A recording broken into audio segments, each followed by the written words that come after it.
Takže ahoj, dneska se společně podíváme na společnost PagBank.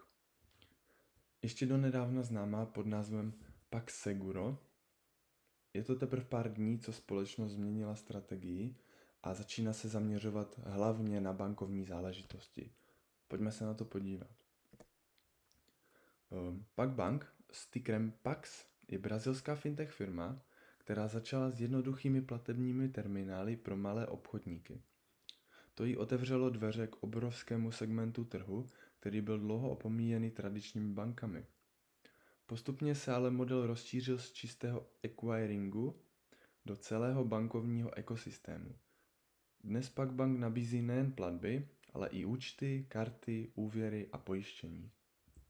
Celý jejich biznis stojí na myšlence získat klienta přes platby a pak ho vtáhnout do širšího portfolia produktů. V Brazílii to má zásadní význam, protože velká část obyvatel i podnikatelů byla dlouho nebankovaná. Zlomem se však stal systém okamžitých plateb Pix, který digitalizoval celé prostředí. To, co by pro jiné bylo hrozbou, PagBank dokázal otočit ve svou výhodu. Pix přivedl do systému miliony nových uživatelů a PagBank je dokázal proměnit na klienty své digitální banky efektivním cross-sellem. Kdo jsou jejich zákazníci a jaký je jejich cílový trh? Firma cílí na dvě hlavní skupiny.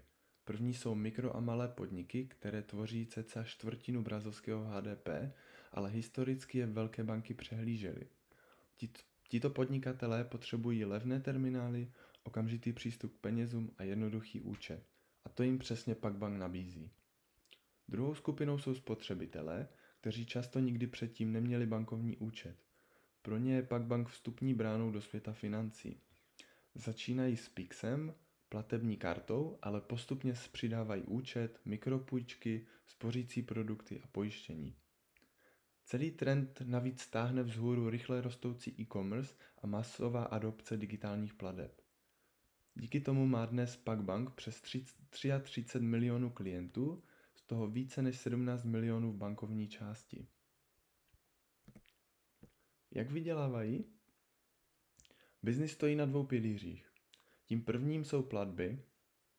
Ve druhém čtvrtletí přes jejich síť proteklo skoro 130 miliard reálů, což je meziročně o 4% více než minulý rok. I když to není dramatický růst, důležitější je, že PagBank dokázal zvýšit objem na jednoho obchodníka o 7%, což je důležitější. To znamená, že firma zlepšuje monetizaci vztahu a kompenzuje tlak Pixu na poplatky. Druhým hlavním pilířem je banka. Bankovní výnosy rostou o více než 60% ročně a dnes už tvoří čtvrtinu hrubého zisku. Portfolio úvěrů se blíží 4 miliardám reálů a skoro 90% je zajištěných. Díky tomu se míra nesplacení drží na úrovni 2,3%, tedy zhruba na polovině průměru trhu. To ukazuje, že PagBank zvládá rychle expandovat a přitom si držet kvalitu aktiv. Podíváme se na nějaké finanční metriky. Ve druhém čtvrtletí PagBank dokázal dosáhnout tržeb o něco více než 5 miliard reálů, což znamená růst o 11% oproti loňsku. Čistý zisk se zvýšil o 6% na 537 milionů reálů, tedy 33 centů na akcii, čímž firma překonala odhady trhu o 2 centy. Návratnost vlastního kapitálu se držela na 15%, což je na brazilské prostředí se stále vysokými sazbami solidní číslo. Největší tlak však přišel z finančních nákladů, které kvůli sazbě Selic vyskočily skoro o polovinu. PagBank to ale vyvážil rostoucí váhou bankovního segmentu, který má mnohem vyšší marže než acquiring. Rezervy na úvěrové ztráty zůstaly konzervativní, což potvrzuje, že růst úvěrového portfolia nezhoršuje kvalitu. Bilance je přitom pevná. Vklady vzrostly na 37,2 miliard reálů, celkové financování dosáhlo téměř 43 miliard a loan to funding poměr se snížil na 112%. Kapitálová přiměřenost BIS je na 29,6%, tedy výrazně nad cílovým pásmem 18 až 22 procent. Firma je čistě bez dluhu, drží miliardy reálů v hotovosti a má prostor pro růst i vracet kapitál akcionářům, což vlastně budou chtít. Jaká je jejich strategická vize? Management na nedávné konferenci představil cíle do roku 2029, které jasně ukazují, kam PagBank směřuje. Úvěrové portfolio má růst o více než 10% ročně a dostat se na 25 miliard reálů. Hrubý zisk má růst tempem přes 16% ročně a zisk na akcii má stabilně stoupat díky vyšší efektivitě a cross-sellu. Velkou roli má hrát umělá inteligence, která má zlepšit scoring klientů, snížit kreditní riziko a zvýšit úspěšnost cross-sellu. To by mělo zvýšit celoživotní hodnotu klienta a ještě víc upevnit vztah s bankou. Podíváme se na kapitál a návratnost akcionářům. Kapitálová pozice firmy je mimořádně silná. BIS ratio se drží na 29,6%, zatímco cílové pásmo je 18 až 22%. To znamená, že PagBank sedí na přebytočném kapitálu v řádu 2 až 3 miliard reálů.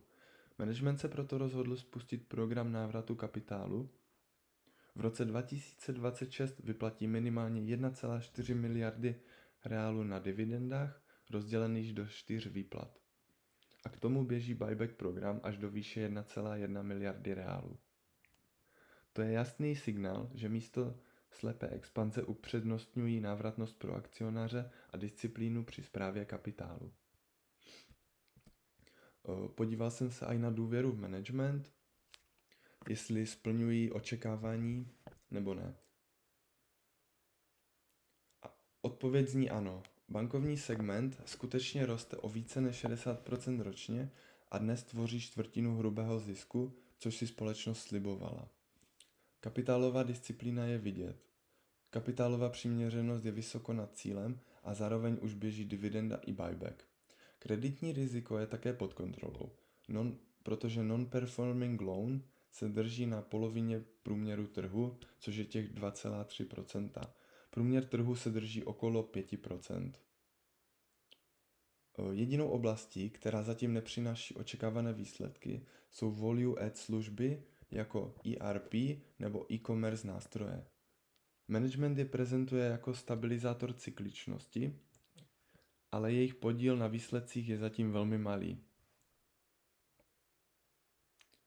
Jak hlavní cíle si společnost dává růst bankovního sektoru, kontrolu rizika a kapitálovou disciplínu. Každopádně zatím víceméně spíše doručují to, co slíbili. Podíváme se spolu na rizika. Největším rizikem jsou úvěry. Jsou hlavním motorem růstu, ale zároveň jsou dvousečnou zbraní. Střední a menší podniky a retail segment přinášejí vysoký výnos, ale jsou velmi citlivé na ekonomické šoky. Pokud by defaulty začaly růst, rezervy okamžitě sežerou zisky. PagBank to řeší tím, že portfolio staví hlavně na zajištěných půjčkách a díky scoringu z platebního ekosystému má navíc unikátní datovou výhodu. Vidí cashflow klientů v reálném čase. To riziko snižuje, ale nikdy neeliminuje.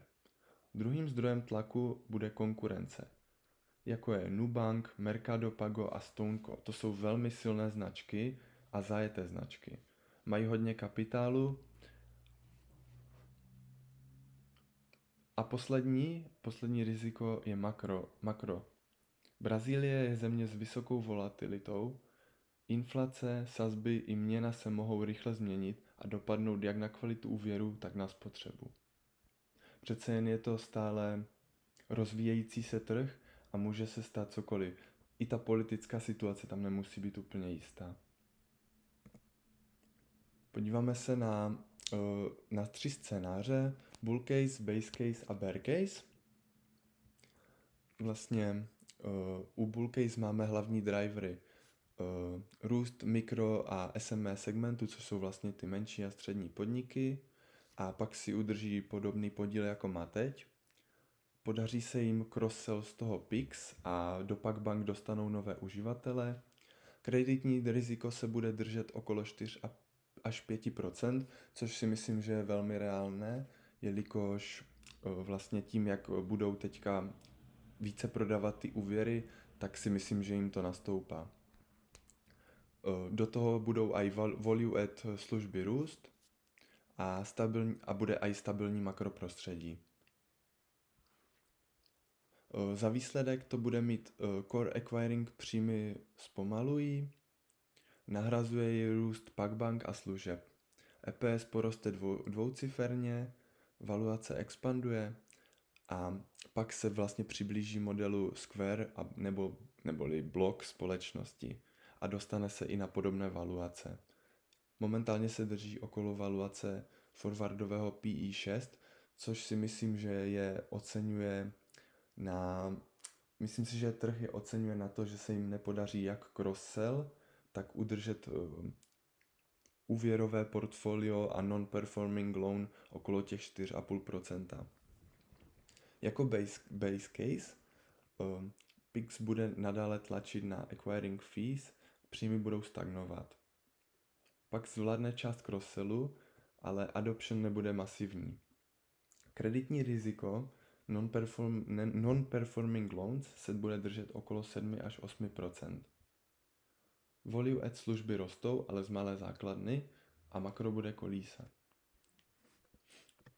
Bude to mít za následek core business bude erodovat, nové segmenty rostou, ale budou jenom pomalu kompenzovat ztráty.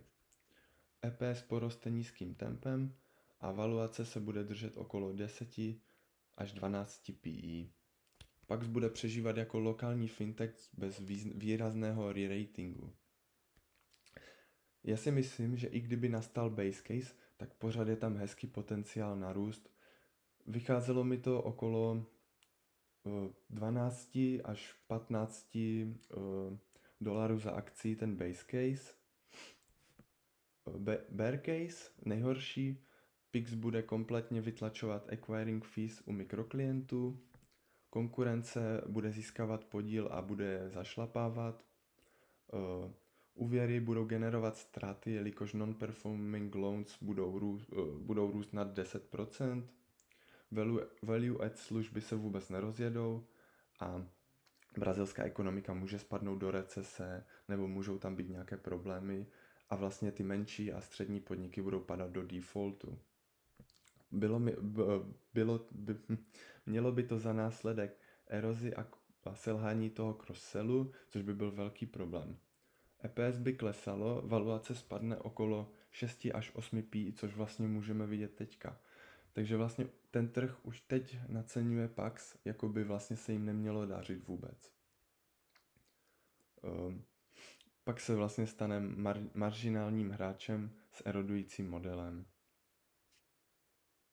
Já si myslím, že nejpravděpodobnější je zde ten base scénář a i zde si myslím, že je potenciál minimálně 30% růstu. Spíš bych se přikránil k tomu base scénáři a věřím, že minimálně těch 50% do budoucna tam určitě bude.